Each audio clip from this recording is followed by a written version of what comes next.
Jays wrap up a 4-game series in New York, culminating in a 4-2 loss this afternoon, which is unfortunate, but they take 3 out of 4 against the Yankees in New York. That's pretty good and quite a bit better than I thought was going to happen here, if I'm being honest. In that Baltimore series, after losing the first 2, I didn't think the Jays were in position to rip off 4 in a row, but they did do that. And they lost this one today, which was kind of unfortunate. As soon as you got to bases loaded with 1 out, with Gurriel and Guerrero coming up, and they get nothing out of that, I kind of knew that was probably going to be the end of it today, so that's unfortunate. But this, again, I can't take away from 3 out of 4 in New York. That's good. They're only 8 games back with 42 to go. That's great. But, honestly, for a game in which Alek Manoah did not have his good stuff, but Alek Manoah without his good stuff still means getting through 6 innings of 1-run ball, I mean, you gotta take advantage of that. When you have Whit Merrifield hit a ball that goes over the wall, hits the top of the wall twice and bounces out, that is a Kawhi-esque level of never gonna happen again, and it went the Blue Jays' way. You gotta take advantage of that. When Jackie Bradley Jr. of all people is able to work a bases-loaded walk to bring your 2 best hitters right now to the plate, you gotta take advantage of that. When you face a team like the Yankees that are fragile, that are finding ways to beat themselves, and you've already taken 3 out of 4 in the series, and you have a chance to really smash their self-confidence and make them question why they get up in the morning at all, you gotta take advantage of that. I've been trying to sing the same song to myself since the end of the game, or really since Guerrero grounded out to end that threat. Which is that we took 3 out of 4. You took 3 out of 4. You coming into that series, you would always take that 10 times out of 10. If I had said, leaving Toronto, coming into New York, if I had said to you, the Blue Jays will take 3 out of 4 in that set, you would take that every single time, and you feel great about it. But I just can't get over the fact that this game was the Blue Jays to win. It was on the table for them to win against a very fragile Yankees team. They really could have done damage to themselves. Instead, they find themselves in a position where they're still okay and still kind of around the top of the wild card standings-ish, depending on what Seattle does tonight.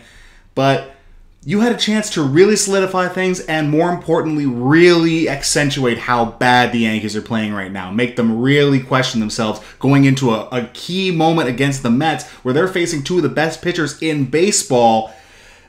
They could have really gone on a slide here that might have really turned the tables in how the division's going to play out. As it is, you're back to 8 games back, and it is, once again, hard to imagine a scenario where the Blue Jays come all the way back to take the division. Now, I understand that it's kind of a pipe dream that was going to happen in the first place, but if you win today's game, then you're only 6 back with 42 games to play.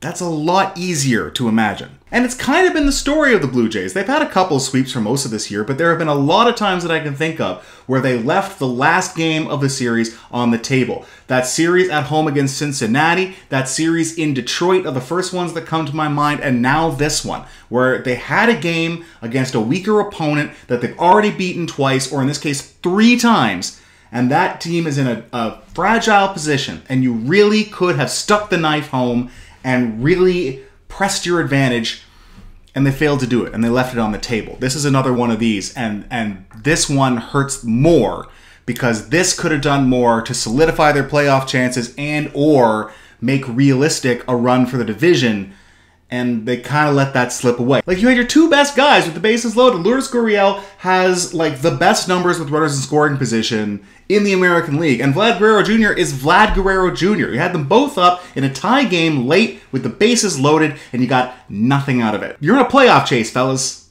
We talked about urgency. I understand that baseball is hard and hitting is hard, but when you get opportunities, if you want to really go far in the postseason, when you get those opportunities, you're only going to get a handful. You can't let them get away from you. Today, you let it get away from you. So I am left with something that, you know, when I think about rational, long-term baseball fan, 3 out of 4 against the Yankees is great. Take that, run with it, no problem with that whatsoever, especially with how good Mitch White looked. That was really, really encouraging. Kevin Gausman continues to roll right along, and the key was Jose Barrios having one of his best and most important starts of his season. A sign of life, just another sign of life for this guy. You want as many of them as you possibly can. But this was the one you wanted. You had Alek Manoah, your ace, out there to close it out with a 4-game sweep. Long term, it was good enough. But I'm left wondering if we're at the point now where good enough is rapidly not good enough. We need more than good enough. We need just good. Regular old good. No qualifiers. Not good enough. Good. Maybe that's coming. I mean, George Springer's got hits in 7 straight at-bats, so maybe he's turning it on. And, you know, Bo Bichette has not really had an extended long stretch. Maybe he's saving up for September. Maybe. Maybe it's coming. Maybe they will turn it on when it really matters. But they didn't today. And it's hard to believe that today wasn't a time when it mattered. Blue Jays move on to Fenway Park for 3 against the Red Sox. The last time we were there, we got to have one of the most fun games I've ever watched in my entire life. Now, we're probably not going to score 20-plus runs against any team for the rest of the season, so it's hard to believe that that's going to happen. But the Red Sox are not especially impressive this year, so this is, again, good enough would be taking 2 out of 3. I think the time for good enough has passed. Let's sweep these guys. We need these wins. Let's go, boys. Urgency, right? It's what the manager said. It's what John Schneider said. Urgency. Let's see it. Show me that urgency. Thanks very much for watching this video. Thank you very much for watching this channel. Like and subscribe, etc. I will see you for the Boston series. See you then.